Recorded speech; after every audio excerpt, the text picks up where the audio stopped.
Welcome to One Bounce Swish podcast. I'm Steve Dayton. Chris Spalding. And... Well, the legendary. Well, you're right. And whose mind? Well, mine. All of our minds. Okay. We're going to introduce you here in a second, or we may just leave that up to you so we don't leave anything out. But we want to thank our listeners for being part of us here today. And also our sponsors, Domino's Pizza. Because Dennis Daly, if you can't tell, Chris is eating well. I noticed. and also Putter's Bay Miniature Golf. The only place you don't have to hit it straight. And Media Pros Production. They keep us going, period. I worked for a radio station one time in Arlington, Virginia that we needed to move. And I was talking to the owner, and he said, I need to buy a little shopping center. I said, what do you mean, just a little shopping center?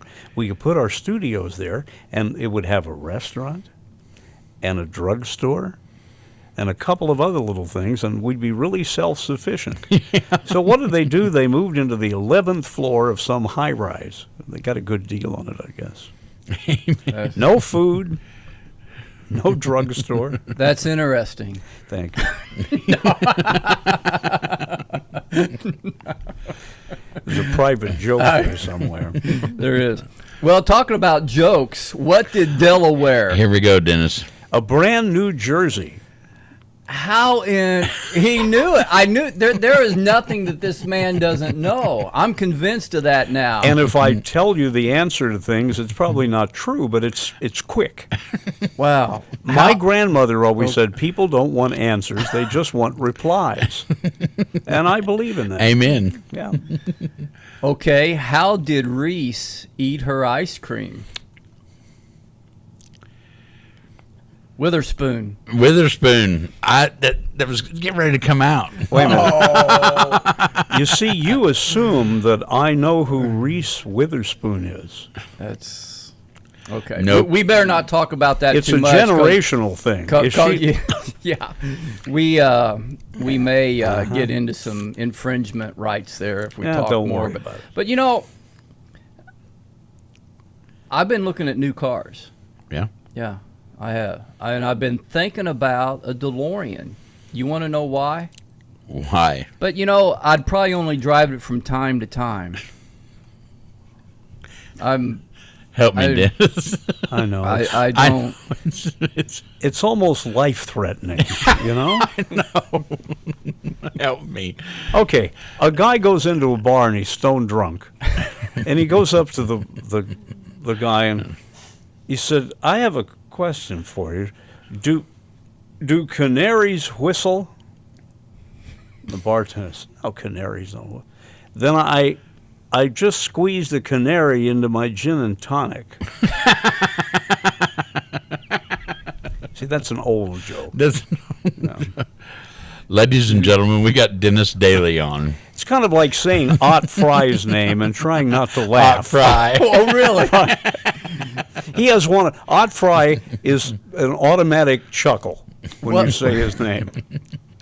Oh, Dennis, thank you for being. You're welcome. Does he have any living heirs? I don't know if he does or then not. I won't say anything else bad about him. He was. Well, anyway, we're just going. He was one of America's mayors. He was. Yeah.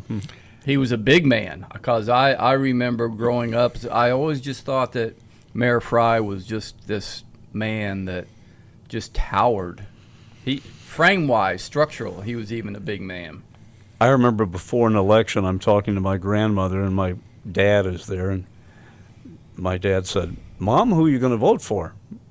If I asked that, I would have said, whom are you going to vote for? Actually, for whom are you going to vote?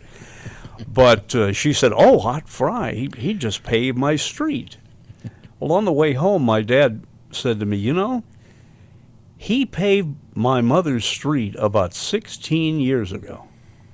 But she still remembers it as if it's yesterday, so she's going to pay him back for a street that's fallen apart by now. But everything's relative. I'll be quiet for a minute. No. No, You are you had a career in broadcasting. Yep. Where did it all start? Well, it started here at the old WFML. Yes. WAMW, WFML, 106.5. And I was very lucky because I got on the way I got on the air is through a Kiwanis convention. We went to New York, Mike Cooley, the late Mike Cooley, I should say, David Snow, another person and myself, and Father Lautner drove his Studebaker Lark. So we get to New York City, and I realized that they only gave the test for the certificate you had to have as a disc jockey if you did anything to the transmitter, and turning it on and off was considered by law to be something you did. And you just punched a button downtown. You never even heard what happened out on the hill. They gave the test twice a year in Louisville and twice a year in Indianapolis, but they gave it every day in New York. So I passed the test, and I came home with my certificate, and I went up to Joe Edwards, and I told him I wanted a job. So I remember it was July 17th, 1965, and I'm sitting there terrified. And I played a record, and I played another record, and Joe Edwards came in. I guess I can slander his name, can't I? A man we referred to lovingly as Drunken Joe Edwards came in, and he wanted to know why I wasn't talking. And he said, I'm not paying you to spin records. Open your mic and say something. And I did, and I never shut up. After that was the problem. But Joe was an interesting boss, and I was there 4 years working with Doc. And then on my 21st birthday at IU, I got a letter, and it was from Dave Draper, who owned the station, telling me I was fired. Now, it was a nice birthday present, but it really hit me to the quick because I'd hung around that place since I was 12, hoping Doc would get sick and I'd go on the air. But I did a funny thing in college. I was taking a class in federal communications law. And the professor said, why don't you write a paper based upon a fictitious radio station that violates a lot of rules? Uh-oh. So I wrote it about WFML, particularly log keeping at that station, not knowing that Dave Draper was a good friend of my professor, who of course showed him the report. Draper then fired me. And at the end of it, he said, you're never going to amount to anything. So I went to work at McCord's, making car radiators for a while. And then one of the guys I knew from WAOV in Vincennes came over to see me one night, and he said, we've got an opening at AOV. I can get you a job. So I was there 10 years, and I ended up as news director. I was there during the generation that you could drive home through those narrow river bridges, never once remembering you did it. Yes, yes. I'd get home and I thought, did I go across the river? Just in another world. Myself and another friend, we made it to Vincennes in under 13 minutes on that highway. Uh-huh. Gordon Hockmeister in his state police car, didn't he? I think, respectfully, we would have outrun Gordon that day. Probably. What were you driving? Gordon, a Chevrolet Caprice. Wow. It was really something. Well, I was coming home in the fog one night on the back road, and Hockmeister was doing some paperwork in his car, and his fast car went off and said, that car just did 102 in the fog. So Gordon pulls me over and he said, damn, I've already filed a report to Jasper. I can't take it back now. If I'd known it was you, because I lived about a block from him. So he turned me in, and I had to appear before the Justice of the Peace in Wheatland. Horace J. Foncannon Jr. Foncannon? Foncannon Jr. And my boss went to see him, and he said, Horace, this kid has to drive every day back and forth to Vincennes. Don't do anything awful. So he only revoked my license for 6 months. And I was taking the Coke trucks over and the Pepsi truck and riding the railroad. B&O was still open.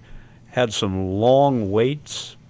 But I never got in the car once during the 6 months. And because of that, my Uncle Herschel, the auto mechanic, had to put the car back together. Nothing would work. It was a Pontiac Bonneville. Oh, that was a boat. Love those. Right. And what I had to do was take the front seat out and find out what kind of bolts held it down, and then get bolts that were about 4 inches of that, and pipe nipples, and elevate the seat, because I couldn't see out of it, let alone hit the pedals. But That was a long car. yeah, it was. And I think it got 3 miles to the gallon or something. Probably. 4.5 maybe. Yeah. Where did your career take you? Well, after I was in Vincennes for 10 years, I got wanderlust. And 6 months. And 6 months. I really wanted to get to a big city. I felt very lonely here. And I had visited D.C. twice a year since I was 1 year old. My dad had brothers out there. And here in Indiana, people either went to New York or D.C. On the West Coast, they would have gone to L.A. or San Francisco. So I took a vacation from WAOV, and I walked into Associated Press. There had been a guy named Mark Huffman, whom I trained at WAOV, who became assistant news director and kept saying, "Come on out, come on out." Well, I love my mother's apron strings too much, and the white steamer. I'm not about, leave this place. Well, you and Dad have something in common. Right. So finally, I get out there, and I am at AP Radio with Mark, and this guy runs in the room, and he's in a panic. "Anybody here want a job?" It was a guy named Howard Dykus, who would end up being my best friend. I sang at his wedding. I said, "Sir, what's wrong?" He said, our overnight newscaster, his parents were in a car wreck, and he's leaving tomorrow, and we need somebody who can read well, ad-lib, and knows clocks. So I thought, well, that kind of had me written all over it. So he gave me the address of the place, and on the way out of town, I went in and I met the news director. If you've ever heard, hey, whatever it is on NPR, that who's the guy now who does the news? I'm not sure, but I know what you're talking about. Anyway, I definitely. Carl Castle was the predecessor, and Carl was the boss at the radio station in Arlington, Virginia. So I went in, and he ripped a piece of copy off the wire, which nobody can relate to now, that there used to be machines I can. that cranked out news, and it was on the reorganization of the Vatican Curia, the legal part, and I, being the Catholic schools most of my life, I just sped through the thing, gave him the tape, and left. 4 days later, he said, "You want a job?" Now, the problem was, what he offered me was so little, I didn't dare tell my parents what I was going to make. I starved out there to start with. But anyway, I was on the air, and the funniest thing that happened is one night there was a story about Rosalind Carter. And I called her Rosalind in the story, and the phone rings. And this woman says, "We have a call from the White House." I thought, well, I have a call from the White Steamer. That'd be okay, but not the White House. And this woman comes online, and she says, you're a very good newscaster, but you mispronounced my name. My name. My name. It was Mrs. Carter. And I said, well, I'm from Indiana, and we've got Rosalind Bakeries, and I lived in a suburb called Roslyn. She said, you're from Indiana? And I said, yeah. She said, well, that probably accounts for it. Click. That's interesting. That was Cool. it, But I didn't realize in D.C., you never know who's listening. Right. She didn't say that's interesting. No, I wish she had.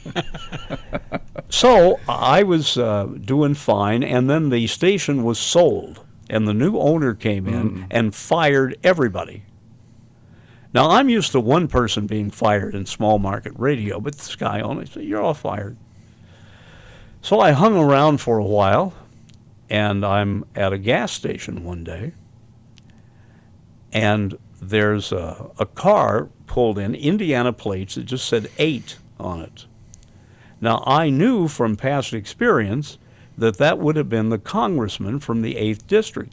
David Cornwell walks out of the gas station. I'd interviewed him 6 times on the station in Vincennes, and I said, "Hi, David, how are you? If you know of any jobs on Capitol Hill, let me know." And he said, "Well, my press secretary just quit this morning."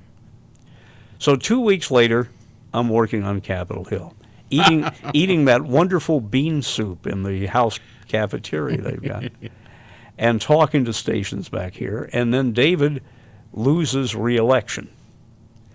So I'd had 2 jobs in 15 years, and then 2 of them in a year. So you're out of a job again. Yeah, it looks as if I had a midlife drinking crisis, you know. So anyway, I mulled around, and one day I was invited to supper by my Uncle Leo, who was director of printing for the Navy.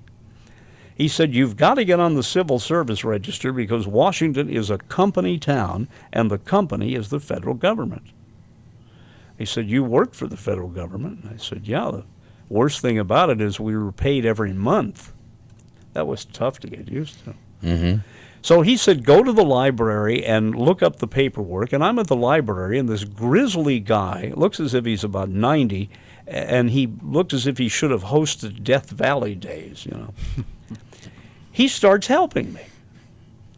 And he said, "You come back tomorrow night about 6, and we'll fill this stuff up."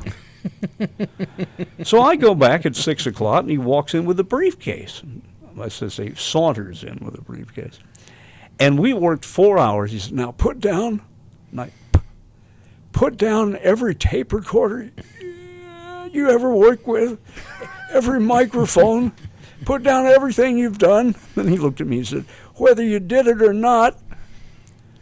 So I sent this sheaf of stuff away to the General Services Administration, and 6 weeks later I get a letter telling me I'm not only accepted to work in the federal government, I can work as a 3651, 52, or 53, which is a government spokesman for audio, video, and film, at a GS-11. Oh my, that's Yeah, supervisory role. Yeah. I looked at it, I thought, "Well, that's 5 years' salary." Never seen that right. in radio. The reason nobody gets paid in radio is that because so many people would pay to work there, the owners always figured, don't pay them. You know, let them come in, give them, they can tell their friends they're on radio. Now that's the reward. So anyway, the next day I'm looking in a newspaper we had in D.C. which listed all the federal jobs.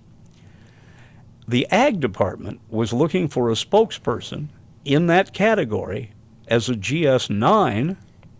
That's okay. So I went in and I met this little guy there, and he hires me, and after he hires me, he said, "Now, I don't want to ever see you in a suit and tie again."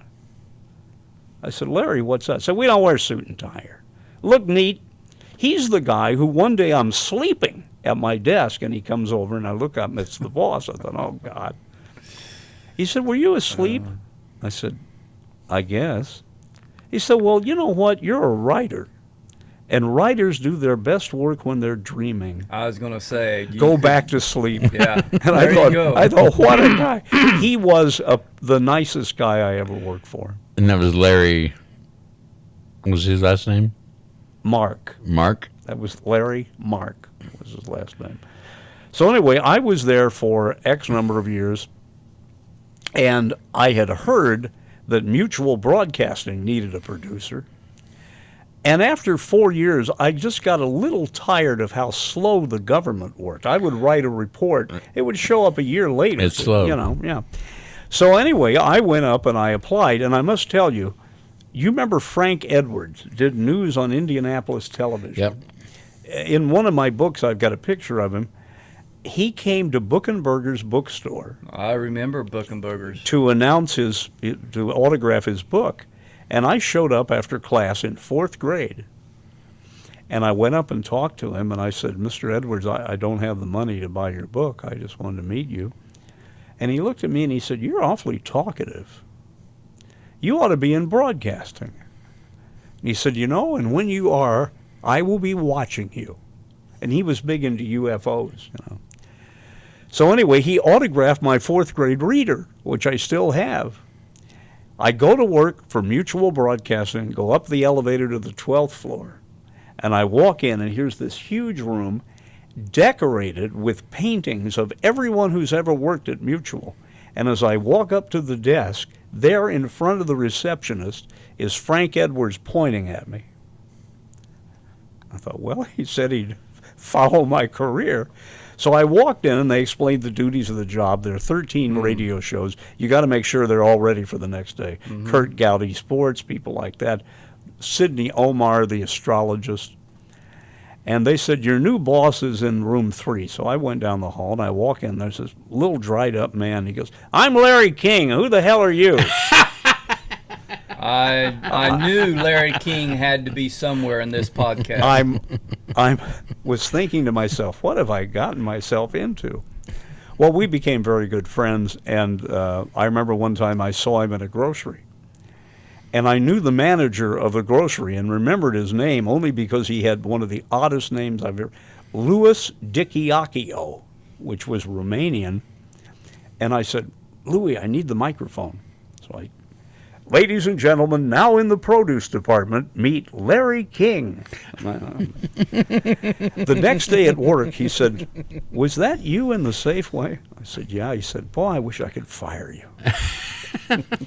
But I was with Mutual, and after about a year, and they told me at Mutual the way Larry started getting guests was we weren't on the air in D.C. for a long time. Finally, we got on WTOP in D.C., and we would have authors. People wanted to be interviewed. Nuns who ate their own feet. I mean, strange topics.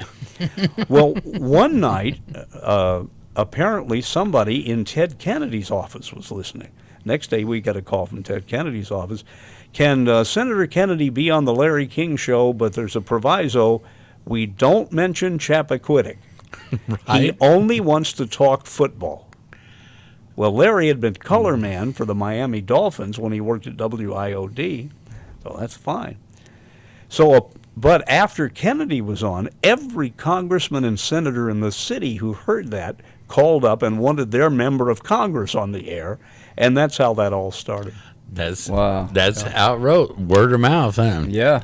I mean, word of mouth. Exactly. So the union, the electrical workers union, had a lockout at Mutual and said, no non-union employees can be involved in the production of shows.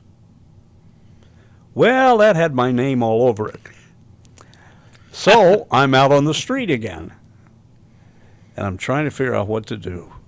And this time, I've had so many jobs in Washington, I forget where I went. Oh, I went to United Press International, which had moved down to D.C. from L.A., and some of their newscasters didn't want to leave New York. The UPI. Yeah, and I'm saying, didn't want to leave New York. What the hell's wrong with these people? Well, I guess they had homes and families and stuff. So there were suddenly 4 openings. And I went to Larry at the Ag Department. I said, Larry, I really want to work for UPI. They've offered me a job doing newscasts starting at 4 in the morning on Saturday and Sundays. He said, you're going to work here all day Friday and go into work at what, at 3:15. So I did that, and then they moved me to days and gave me a radio show to do.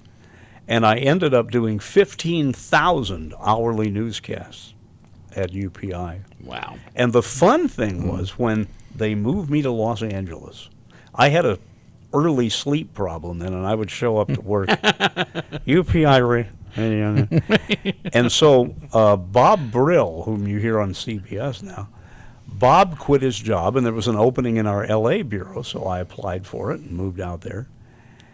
And I remember the first day I did news out of Los Angeles. In Washington, it was ba-da-da, which was song, sung blue. I don't know where they stole it. I was going to say, LA's fine, sun shines most of the time. By the way, the TV station in San Diego had a sounder. It sounded as if John Williams wrote it. And it ended with this big bombast and dee-dee-dee-dee-dee-dee-dee-dee. Boom, Dee, dee, dee, dee, dee, dee, dee, dee, dee. It's a little snippet of Do You Know the Way to San Jose? Yeah. So anyway, in Washington, it was UPI Radio News. I'm Dennis Daly. Well, in Los Angeles, I got to say, UPI Radio News from Los Angeles. It just felt wonderful for some reason. It was just a nice thrill. Was it feeling laid back? Yeah. Was it? More than you realize. And I don't know the rest of that verse, or I ship it in. So I was there for 4.5 years, and then the bureau chief called Palm trees blow, the rents are low. And way back. So, or sway back, which is, so. keep finding my way back. He found my way back. He called us in and he said, I've got some interesting news. United Press International, in business since 1906, founded by Joseph Scripps of Scripps Howard, has been sold. And he said, those of you who aren't sitting, sit down. And we sat down. He said, it has been sold to the Associated Press. That was like a stab in the heart. I mean, after decades of being their competitor, doing it more cheaply on a shoestring. Matter of fact, when UPI went bankrupt the first time, we went through 6 bankruptcies while I was there. David Brinkley said, I'd like to say goodbye to the bankruptcy to the UPI. All of us in radio, from myself to Walter Cronkite on down, have worked for the United Press International at one time. I was bureau chief in Kentucky, and I remember one time I got a call from New York saying, why did you take a taxi to that news site? The next time, take a bus. If I took a bus, they asked me why I didn't walk. How can a company that's never had any money suddenly become bankrupt? So that was his commentary on that. But I was just crushed. I mean, it was like when I got fired at FML. And it was, a lot of it's ego. I mean, that's the thing about it. If you've worked in a good place, you realize the job's pretty important. And a lot of people know you. Matter of fact, I'm in a restaurant in D.C. one day, and there's this Air Force guy. He's got scrambled eggs all over his arm, you know. And he said, have I heard you on the radio? I said, yes. He said, is your name Dennis? I hear you on Armed Forces Radio all the time. This is when I first joined UPI. I said, well, it's nice to have somebody up that time of morning. He said, wait a minute. I'm stationed in Tokyo. You're prime time over there. You were doing that in the 80s? Yeah. Yeah, see, I was hearing you in Frankfurt, Germany. Okay. Yeah. Well, I remember Bob Brill, the guy I replaced, went to work for Armed Forces Radio, and he covered the Mexico City earthquake. And he calls me up one day, and he says, you blank, blank, blank. There you are, sitting in an air-conditioned studio in Washington, telling us how bad it is in Mexico City, and I'm sitting on a pile of corpses. Want to trade places? Wow. No, Bob, that's okay. But so did like Robin Williams train under you for Good Morning Vietnam? no. Do you know what the character's name was?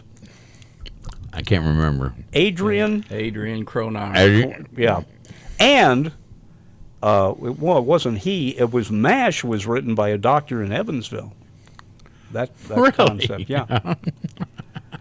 But you talk to anybody who's been in radio, they have so many background stories. It's full of idiots, strange people. Matter of fact, Dennis, have you ever met a Dennis that wasn't a little, in some ways?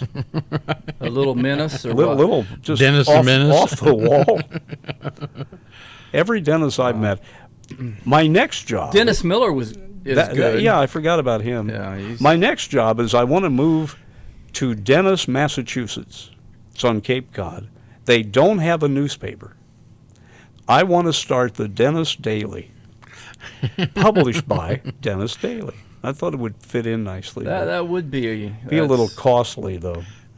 Well, you know, Hard to keep a newspaper on working anymore. Well, that's Yeah. true. Yeah, Well, you could go and still call it the Dennis Daily. that's true. Do a podcast. There you go, the Dennis Daily.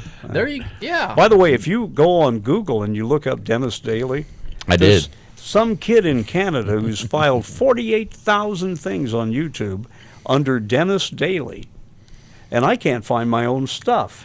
I found it. You did? Yeah, you're on LinkedIn, and Oh, I am? yeah. Nobody tells me. these 1965 graduate of Washington Catholic High School, and it explains what you've Indiana University School of Broadcasting, and a little bit of the history. But when I went to click in on it, I could get the paragraph, but they wanted my login and this and that. So things. Yeah, LinkedIn's peculiar.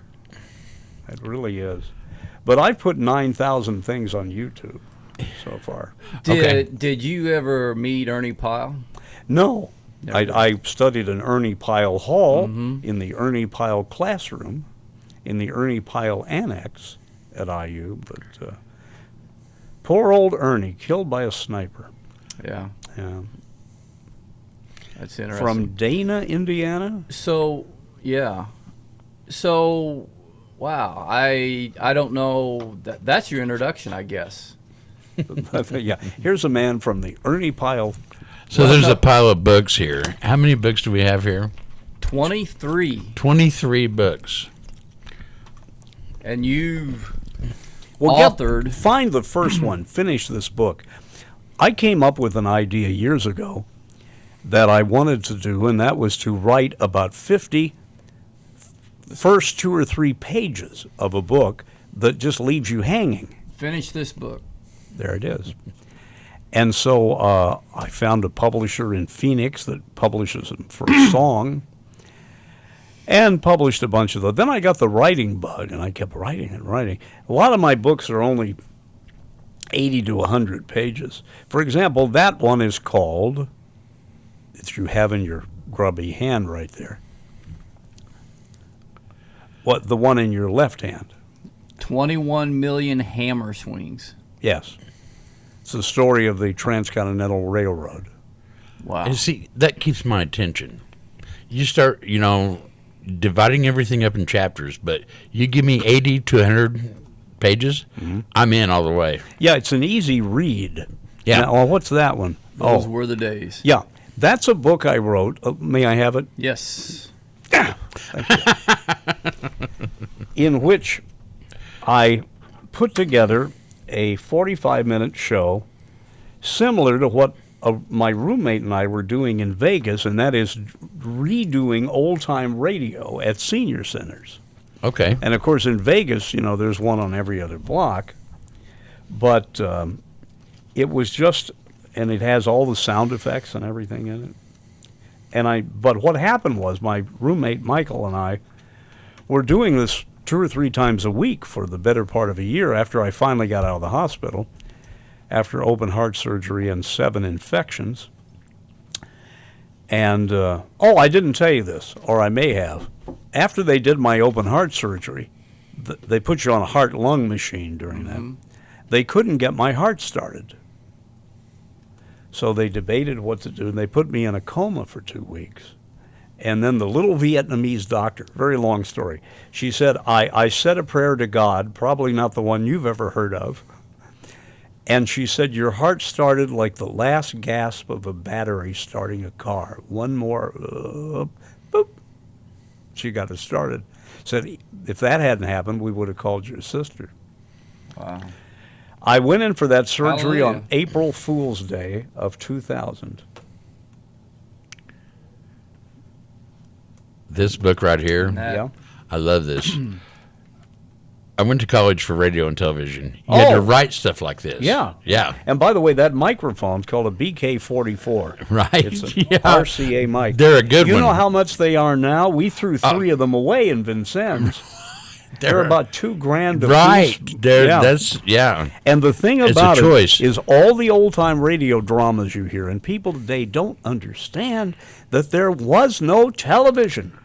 That comedy, drama, sports, everything they absorbed was on the radio. And all of the people on the radio looked very different than they were pictured. Radio was consuming people when you started because Yeah. TV was. We had the rabbit ears out at Dad's house, and radio was the thing. I remember Orson Welles one time said the difference between telling a story and telling a poignant story. The story is, at 3 a.m, the king died. The poignant story is, at 3:30, the queen died of grief. Amen. And to hear him say grief, you know. Yeah. By the way, I have a Cronkite story you might enjoy. I would love it. I was in line at National Car Rental in Washington, and I hear this voice saying, "Young man, what time is it?" And I looked around and I thought, why is Walter Cronkite in line alone at a car rental agency? So we got talking, and he said, "What do you do?" I said, "Well, I'm managing editor of United Press International." And he goes, "United Press International? That was my first job." And then he shook my hand and he said, "It's nice to meet a fellow journalist." I about died. I guess. You know? Yeah. And I congratulated him, and I said, "You know, you're always going to be remembered for one paragraph you wrote." He said, "What was that?" I said, "When you came back from Vietnam, you basically said, we can't win this." Yeah. He said, "How did that go?" I said, "Well, I remember it, but I'll have to speak it as you." I thought, I can't do this. The paragraph is, "To say that victory is closer today is to believe the optimists who were so wrong in the past. It is, in the opinion of this reporter, that the only rational way out is to negotiate, not as victors, but as an honorable people who did all they could to defend democracy and quietly went home." Well, the story is, LBJ was watching it that night, and he turned to Bill Moyers in the White House. He said, "I've lost it." And that for a lot of us was the turning point, because he basically said, "Look, we've got no business being here. We can't win it. Let's talk about it and leave." That was beautiful. Wow. I feel like I need to concentrate on my voice more. You know, of course. Walter Cronkite for That's the this way evening news. That's the If way. I had a deeper voice, I could do it better. What is it? That's the way. That's the way it is. Thursday, August 5th. That's the way it is. Thursday, August 5th. Oh, I wrote a comedy thing one time. Thursday, August 5th, the 356th day of captivity for the American hostages in Iran, the 38th day of captivity for the American hostages in Cleveland, and the 7th day of captivity for the American hostages at Disneyland.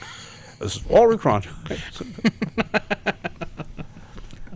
But there were fun things. I think the neat thing about the letters UPI is, at their heyday, if I wanted to interview somebody, I would just call their agent. We had massive lists of agents, private phone numbers, which we swore we'd never give out. They were in a locked cabinet. And anyway, for example, if I wanted to interview Charlton Heston, his agent would say, "When can you get here?" It was so, the letters UPI had such tremendous clout. Mm-hmm. And now nobody knows what they were. What was it like to talk to Moses? Well, I knew he was of exactly backward politics of me. But I remember looking up at him, and my first thought was, why is he wearing such lousy shoes? He had these sloppy, ripped shoes on. And I did ask him what it was like to be a part of the Ten Commandments. He said, well, it was very weighty, the responsibility of playing somebody who plays a part in 4 different religions. And I said, dealing with DeMille, and he hit himself in the forehead and said, I loved and hated that man. Huh. But, DeMille had a heart attack in the final year of filming the Ten Commandments. His wife directed some of the last scenes in it. But it was some movie, if for no other reason than the parting of the waters. I mean, you wait for that in the film. Have you ever seen the silent Ten Commandments DeMille did? No. The parting of the waters is magnificent in that movie. I'm not. A little bit more primitive, but Yep. Look it up sometime. Definitely. But I along the way, I've met some really interesting people and some really nice, just people. Yeah, can we get into that a little Sure. bit right now? I was Yeah, just just kind of keep waiting. me awake, and I'll. I've been kind of waiting for this opportunity just to step through this doorway and just talk about some of the people. You know, when one of our first conversations, I remember one morning, I asked you, so who was the most famous person, or who was the neatest or the most interesting? And I didn't even get it out, the question, and you knew exactly where I was headed, and you said Bob Hope. Yeah. My. Now, I didn't know him well, but whenever someone would die, we would call 818-444-5000. That was Hope's office to get a comment because he knew everybody. And I asked him one time, I said, what's the worst part about being 92? He said, everyone I know is dead. Yeah, well, that's a pretty good answer. But anyway, I got to know Bob over the phone, and finally, after 5 or 6 years, and I had moved to L.A. by that time, his handler said, would you like to spend an afternoon with Bob Hope? How do you say no to that kind of request? I'll be there in 5 minutes. But I interviewed him, and he was talking about a lot of things, and he said, you want some ice cream? So we go out into a yellow Chrysler convertible he's got, drive to this. There are little dairy stores in L.A. called Altadena Dairies, which look as if somebody dropped something out of the sky that had been up in a tornado. Shacks, but you drive through, and they've got a drive-through window, and you order the stuff you want. Well, we got 2 ice cream sandwiches, and we're eating these ice cream sandwiches, and he said, do you think that girl knew who I was? I said, I don't think she had a clue. I said, does that bother you? Well, yes and no. But then we played golf. He had a 1-hole golf course. You played golf with Bob Hope. And at St. Andrews. We've I said have Bob pictures. Hope twice, and we've said it together at the same time. Get right out of town. Yeah, I have a picture of me on the 18th green at St. Andrews with all the buildings in the background. What happened was, I ended up at St. Andrews, and I told the publicist for St. Andrews, I said, is there any chance between rounds, and it's all guys like you from the U.S. playing golf over there, could I just have my picture taken? So I got up on the 18th green and hit the ball, and the damn thing went in. I remember my uncle Leo had told me that you put one finger over the other. Yep. Told me how to That grip was the it. club, and I was jumping up and down. But I did, and most non-golfers, can't say they played with Bob Hope and at St. Andrews, but Oh, my goodness. Carol Channing. Yes. She was Carol Channing. Yeah. Well, She was a hoot. Matter of fact, if you look, no, is it in there? No, that's I have a autobiography I wrote for her of her, and she signed it and everything. But she's originally from Seattle. So 24 books, not 23. 24, and I think there's another one missing. 25. Who's counting? But she was just funny. And I didn't realize she did improv when she was in New York with Zero Mostel was her partner in this. But everybody's got a really funny story. Oh, Ed McMahon.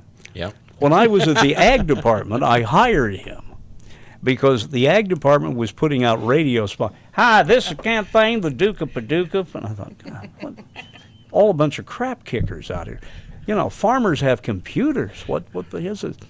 So I thought, we need to talk to, it was the Gypsy Moth campaign thing, when people would move from the East Coast to the West Coast and not check their lawnmowers to see if there were bugs underneath and everything, the lawn furniture. And I thought, well, who moved from the East Coast to the West Coast? The Tonight Show. So I knew I couldn't get Johnny. So I called and talked to Ed McMahon. And, well, just fax us the script. So I faxed the script out, and then I flew to L.A., and I go to the recording studio, and Ed McMahon's there. But on the way there, while changing planes in Springfield, Illinois, the people at National Car Rental had misread my credit card. I had a Diners Club credit card, and they confiscated it. So I arrived in L.A. with about $60. I spent the night at the Hotel Cecil in the Bowery of L.A. Couldn't turn the light off because of the roaches. Didn't have a lock on the door. They kept turning it on for you. They kept turning it on. So anyway, Ed and I hit it off really well, and he did these spots about the Tonight Show moving to the West Coast. And one day he calls me up and said, "You want to do lunch?" Oh, okay. Yeah. So we went to lunch, and he... Did you have a cocktail? No, but he ordered foods I had never heard of before. And I, of course, had a hamburger in honor of the White Steamer. They don't have tenderloin out west. Right. You know, they don't know what it is. So anyway, Ed and I stayed, but Ed said, "You got a forlorn look on your face." I said, "Ed, I'm broke." I told him about it. So he gave me a $100 bill. He said, "I don't need this back." I said, "Well, I'll get it to you eventually." I don't think I ever paid him back. But so I'm the only person I know who got money from Ed McMahon. You're right. Instead Nobody of just did. an envelope, Instead of right? just an envelope, yeah. So Ed was fun. And then Gary Owens from Laugh-In. I was going to ask you, have you ever auditioned or applied or thought of Roland Martin's Laugh-In? No, and the thing do about that. it is I knew, I can't even think of her name now. She was the voice of Judy Jetson. As in George and As in George, here's Royal Roy. Daughter Anyway, Judy. Bum, bum, bum, bum, bum, bum, bum. And so I interviewed her one time, and I said, "Well, we all in radio do voices." She said, "Do you have a favorite voice?" And I said, "Yeah, when I was working in Vincennes, this new company came in, Big J's department store, and Big J's wanted some funny commercials, and he wanted somebody to do Maudie Frickard's voice. Well, she had kind of a whiny voice, you know." And I didn't want to do a woman's voice anyway, so I asked my dad, I said, "Is there any man in our family with a really funny voice?" He said, "How about your great-uncle Paul?" Well, Uncle Paul had been a Methodist minister, and he had this projecting kind of voice, but as he got older, he had phlegm used to come up. So I needed a name for him, and I got a call from Bob Whitmore, who became a producer at Warner Brothers, and Bob calls me up, and I got off the phone. I did that too strongly. "Hi there, Bob Whitmore here," and I almost couldn't talk. So I started doing these spots for Big J's. Take a can of STP gasoline treatment and stick it right in your car. And I was at Big J's one night, and I did the voice for a woman, and she said, "What is that?" I said, "I do your commercials." "I've never heard you." So I thought, well, might as well go to work at Waco in Lawrenceville. But anyway, my good friend Rudy Whitrock. Whitrock. His dad headed up the Salvation Army in Vincennes. He worked over at Waco, and I worked at WAOV nights. And we found out that the stations had identical control boards. And they also had every input and output on a patch panel. And there was a talkback circuit, so I punched that into the telephone line, and Waco had a Vincennes phone number. So I call up Rudy, and we just hit and we talk. Two opposing radio stations. We talk every night. Finally, by accident, we were playing the same song. And Rudy said, "Wait a minute, you can feed me material, can't you?" At exactly 6 till, we set our clocks, play a public service spot. So it ran on both radio stations at the same time. We thought that was funny. Then we would meet at the White Kitchen. Yeah, over in Vincennes. Late at night. Yeah, everybody late at night. And there was a guy named Al McElfresh. Al had been the chief announcer at WGN in Chicago. He was a drunk, but he didn't know it because he'd never drank anything.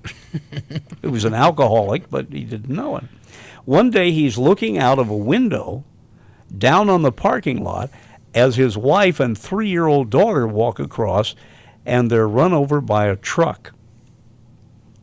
And he starts drinking. And he went for smaller radio stations. Finally, he ended up here, and he ended up in Vincennes. But they would schedule him in on Tuesdays because they didn't think he could get back to work on Monday.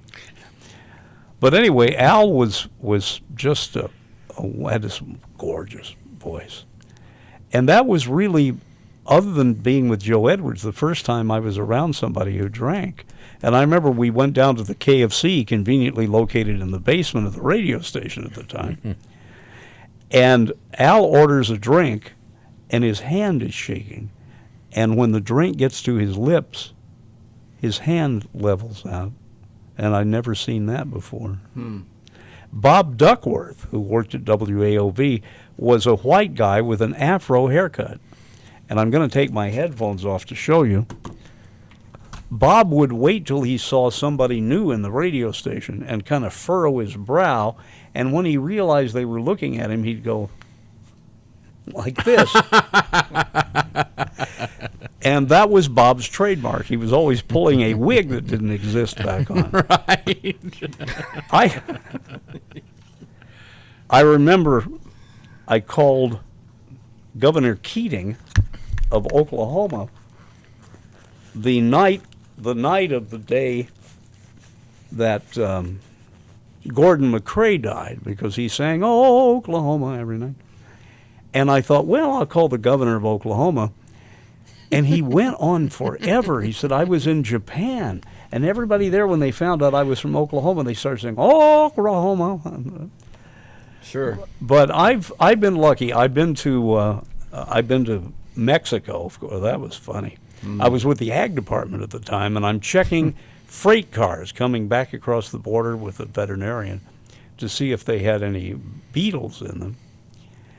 And there's a crowd of Mexican boys, and none of them speaks English. So I got a pad of paper, and I drew a picture of a tree, and I said, "Anglais tree, Espanol arbor." All right. Well, I thought, you can do physical things, but you cannot get a picture of who, how, when, where. And this kid says, "Parlez-vous français?" And I had a lot of French in college. And he and I, yeah, en pou. He and I started talking, and his buddies are looking at him because they didn't know he knew French. It was a funny day. The funniest thing had happened. I'm staying in a motel in El Paso, and I can't sleep. So I thought, well, I'll get something on the television, and I'll get white noise. Well, I knew that we had UHF stations up to about channel 60 at the time. So I turned it on channel 81, put a code over the screen, and at 4:30 that morning, this martial music, there was a TV station in Juarez on that high frequency, and I picked the wrong frequency. It woke me up. "Hey, how's your day going?" He's quiet, you know. But I had I had met very fun people, and I took my radio show on the road. I did it from 43 states.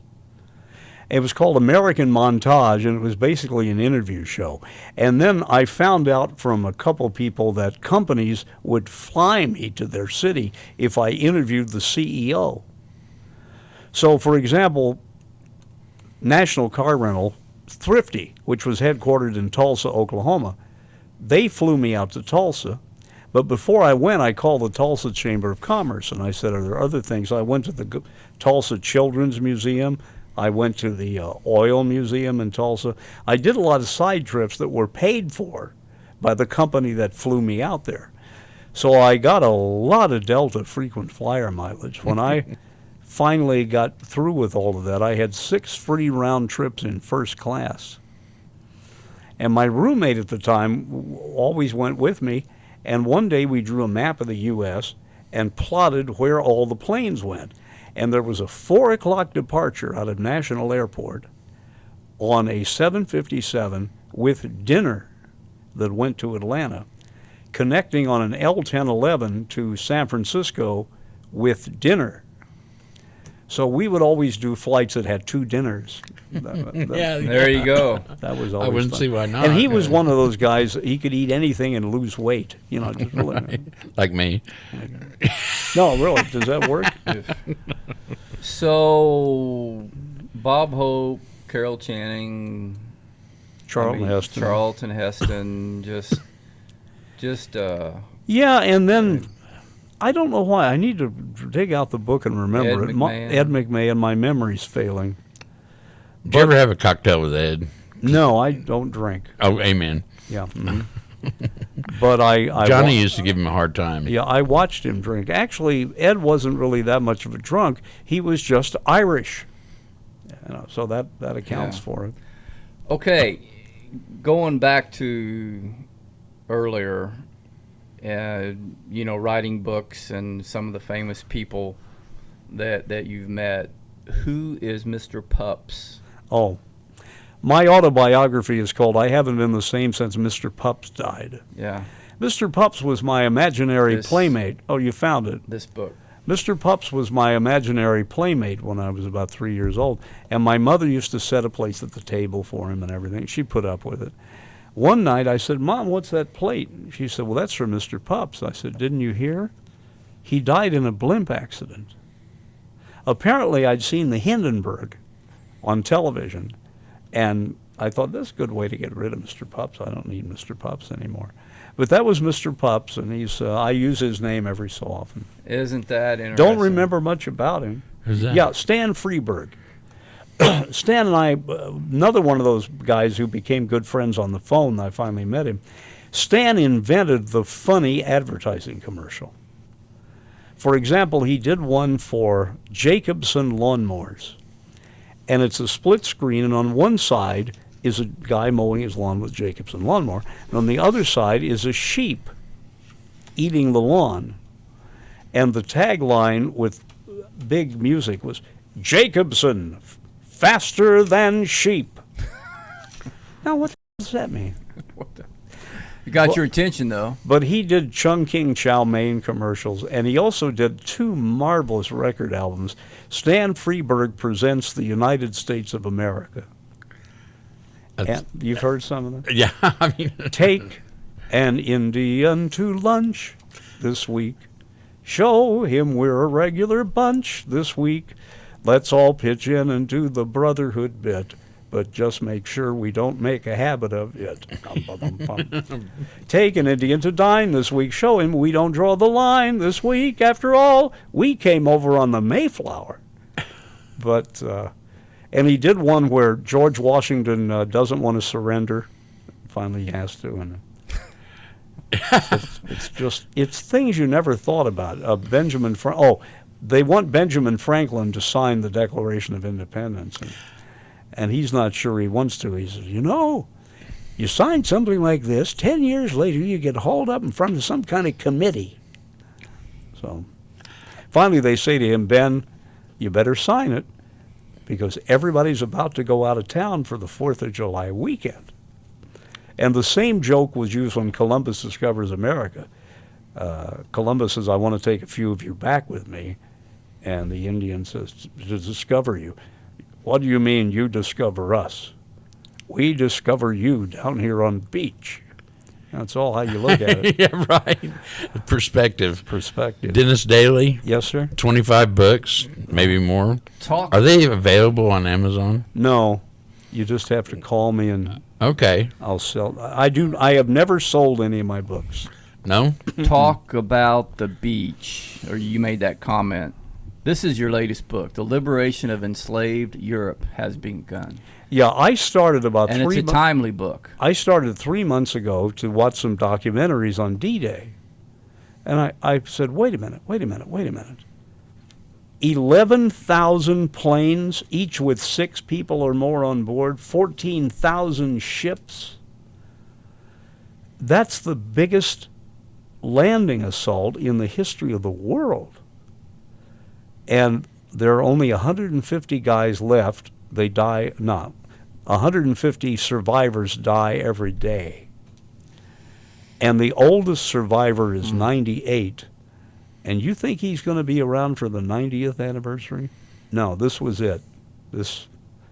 Unless some weird miracle happens, this was it. But it just, the sky was black with planes in England the morning of the invasion. And the reason nobody picked up their cell phone and photographed it was there were no cell phones. Yeah. And all the reports that came back from Europe were on shortwave radio. Horrible.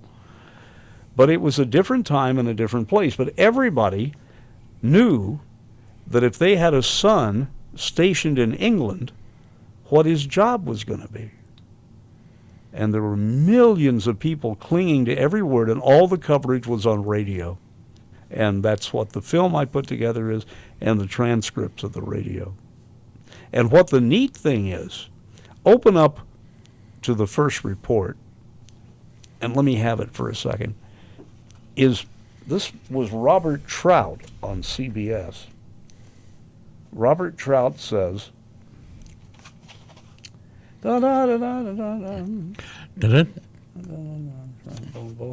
Robert Trout's in here somewhere. Here we go. CBS World News, I'm Robert Trout. We have another urgent report, all from German radio. For the first 3 hours, only the Germans were reporting the D-Day invasion. Rather factually, I might say.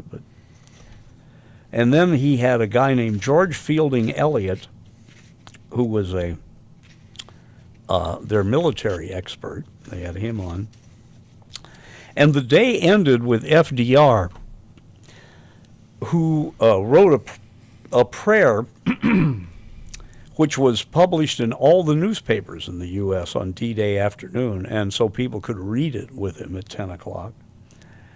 And then the great poetess Edna St. Louis, I'm sorry, that's a Stan Freberg line, Edna St. Louis, Missouri.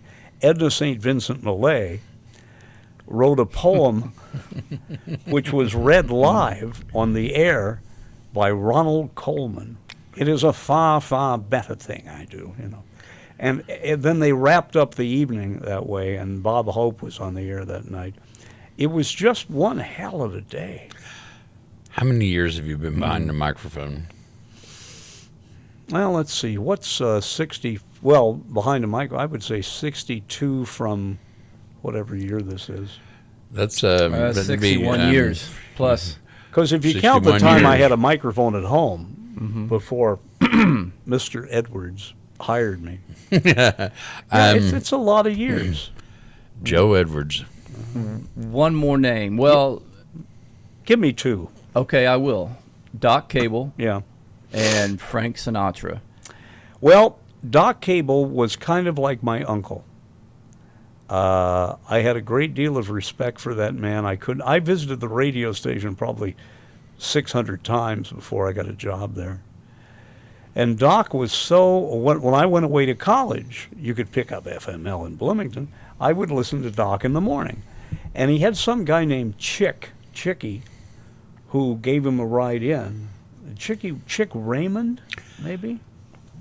Worked at the KFC. I know Chick. Anyway, he was always saying, Chicky and I and Chicky. And he would say 7 minutes after 5 or 5 minutes after 7. He was always giving the wrong time, I know. Yeah. But when he died, the secretary at the radio station called up and used the wrong words. She said, I have the worst possible news for you. I thought my mother had died. And she said Doc had died. He was on the air, you know. He just started a record, turned off his microphone, and fell on the floor. You know, I have a lot of fond memories of Doc waking up every morning and listening to the radio station and the old swap shop, things like that, you know. And We have for sale a size 6 wedding dress, worn only once, and a .22 caliber rifle. And he came in and he said, do you think this is real? yeah. I said, well, Doc, is there a phone number? Call him.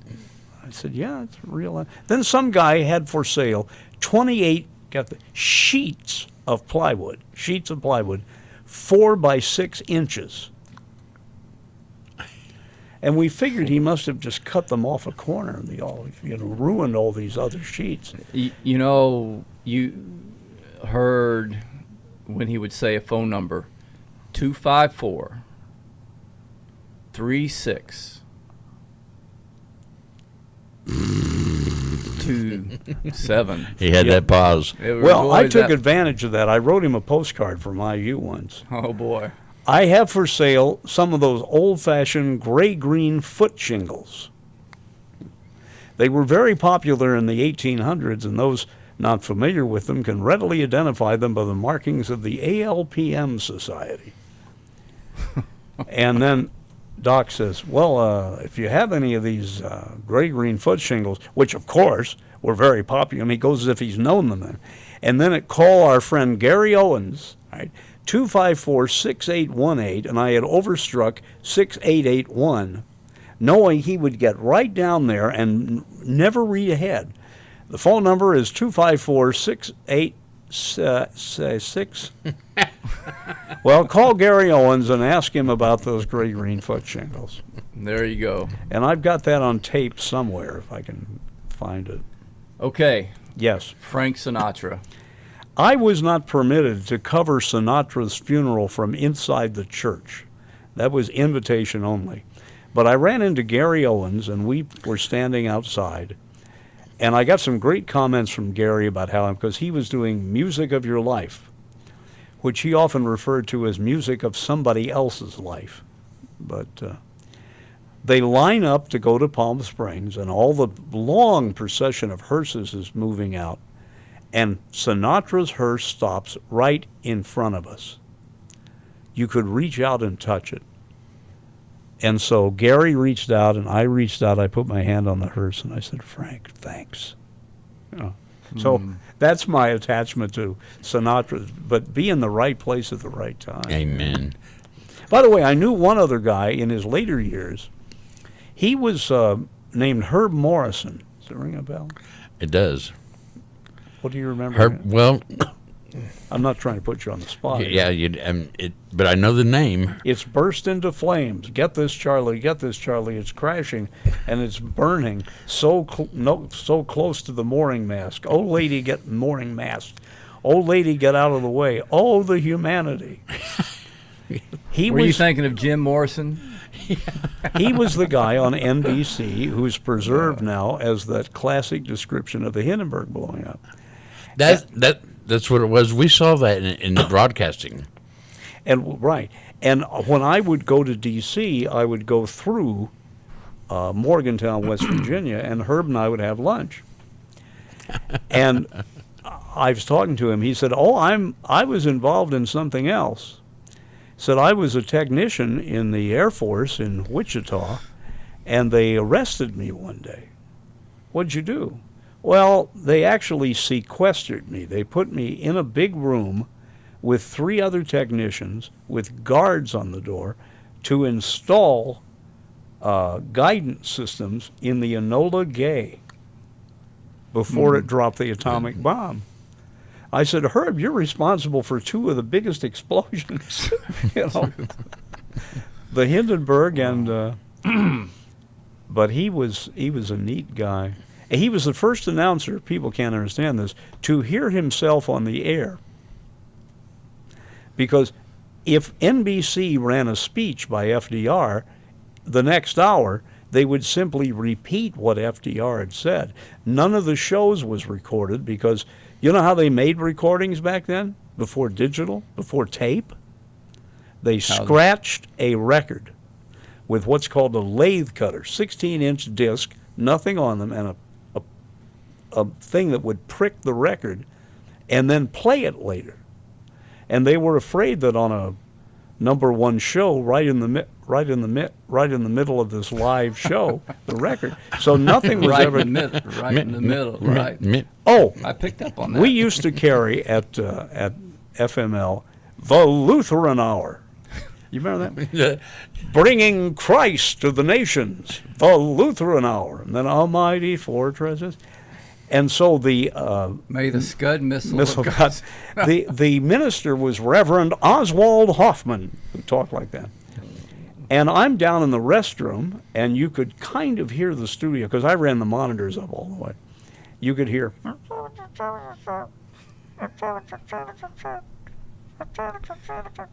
So I knew, and the Lutheran Hour came on 33s, that the record was stuck. And it happened to get stuck right where He used to be able to go like that. yeah, where Oswald Hoffman was just repeating the same phrase.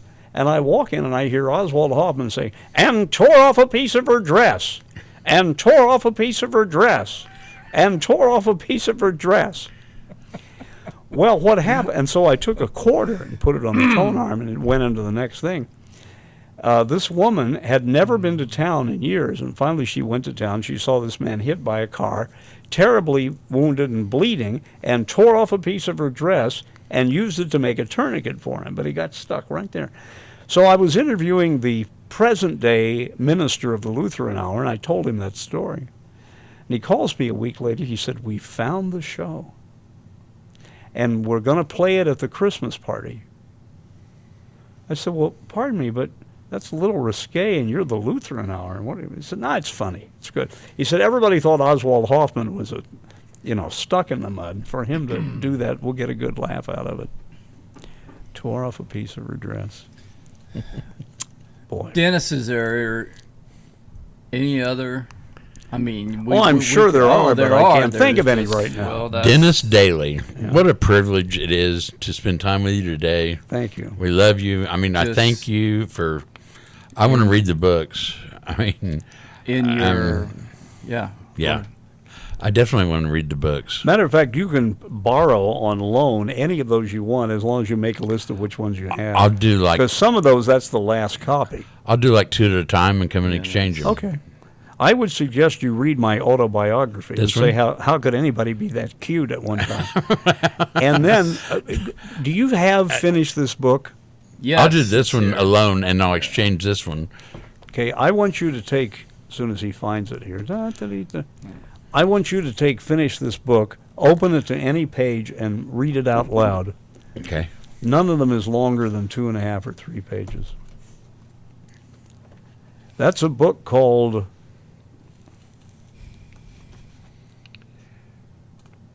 Well, let's see. Let's go. The sun was setting in the Pacific when Donald and his wife made it to Howland Island. They were retired. They had money. They owned a boat. Well, cabin cruiser might be a better name than just a plain boat. It had all the latest and modern navigational equipment, and Donald and his wife, Lila, were totally determined to make a trans-Pacific trip. Donald and Lila were from Half Moon Bay, California, a sleepy but beautiful little town along the California coastline, about an hour south of San Francisco. Donald had loved boats all his life. His dad had won a lot of medals and citations in the Navy during the Second World War. He used to take his son to the docks in San Francisco to see the visiting Navy ships. His dad had even helped him build and outfit his first boat. It wasn't much, but it was on that small vessel that Donald developed a great love of the sea. Now, decades later, in his very happy retirement, and with the money from a successful career in merchandising, he finally had his own honest-to-God dreamboat. The vessel was perfect in every way. His wife agreed. He had told Lila on the long leg of the journey west, during the weeks it took to traverse the 1,708 miles from Hawaii to Howland, that he didn't care if this were his final journey. Maybe we'll just die out here, he told Lila with a smile, during their 6th day out from Honolulu, the day a freak storm nearly wrecked the Ace Hummingbird. So what happens is they get to Howland Island, and they're greeted by people on the shore who in some way put two and two together as to who they are. As he approached the deserted island, Donald began thinking nearly aloud about the golden days with his dad on the docks. Howland was about as far from San Francisco as you can get. When he tied up the Ace Hummingbird at the rotting dock, he heard music. Someone was playing a shortwave radio. It turned out to be a boy who appeared to be of mixed race, a mixture of East and West. Hoping the boy understood English, Donald greeted them. "I'm Donald Noonan, and this is my wife, Lila." "Welcome," the boy replied in perfect English. "Are you here to reclaim the bodies?" Fred Noonan, Donald's father, was Amelia Earhart's uncle. His uncle was Amelia Earhart's drunken navigator. And they show up on Howland Island, which is where everyone assumed they crashed. And I'm not getting that very well. But anyway, it's a wonderfully poorly written story. And each one of these, you get to and you turn the page and it says, "Finish this book." And just finish Yeah. wherever your imagination can take you. Yeah. That's And that's the way I wrote those. I just kind of, that's the fun. If people are listening and they bang and they haven't written any, actually would be better, and they haven't written anything, just go to your computer and think of something, and then think of somebody walking in or a phone ringing. Just progress the plot. And you see, it'll happen in your mind, and you won't know where it's coming from. It's like a composer. I knew Jerry Goldsmith pretty well, who wrote 218 movie themes, including Hoosiers. And I was whistling the theme from Hoosiers when he came out of his house. And I told him that I was probably the only person he'd ever talked to who had actually cheerled in one of the gyms where Hoosiers was filmed. But I said, "Where do you come up with these ideas?" "Oh, I just clear my mind," he said. And I said, "Well, Hoosiers has a lovely score." He said, "I knew it was really good because at the first rehearsal I looked over and one of the violinists was crying. And I knew then that it was great or lousy." Yeah. Dennis, I'm glad you came home. Thank you. It's a pleasure to have you back home. No, would you say treasure or pleasure? Treasure, pleasure, both. They're pronounced. He's a treasure. He's a treasure. No, It's a they're pleasure. pronounced. It's pronounced treasure here. treasure. And pleasure. Will you come back and do this again? Yeah, sure. Can I buy you lunch or breakfast at the White Steamer please, sometime? I haven't eaten since last night. I'm on $10 a day, you know. The way you described your moment with Frank. Thanks, Dennis. Thank you. Can't reach that. I have short arms, you know. And I'm getting shorter as I get older. That happens. Yeah. You know. We Speaking of short, Yeah, I was thinking the other day I'm about ready to trip over the white lines on the street. Mason's pointing at Papa and I'm pointing at Buddy. we want to thank our sponsors, Domino's Pizza. Because, Dennis, if you can't tell, Chris is eating well. Okay. And Putter's Bay Miniature Golf. The only place you don't have to hit it straight, 18 fun things to do. And Media Pros Production. They keep us rolling, Dennis. We all need a production crew, don't we? Yes, sir. I thank you for I your just time. need somebody to follow me around in case I fall. Right. We love you. Thanks for listening. And like, share, comment, even subscribe. And see you next time. Dennis Daly, thank you. Ciao.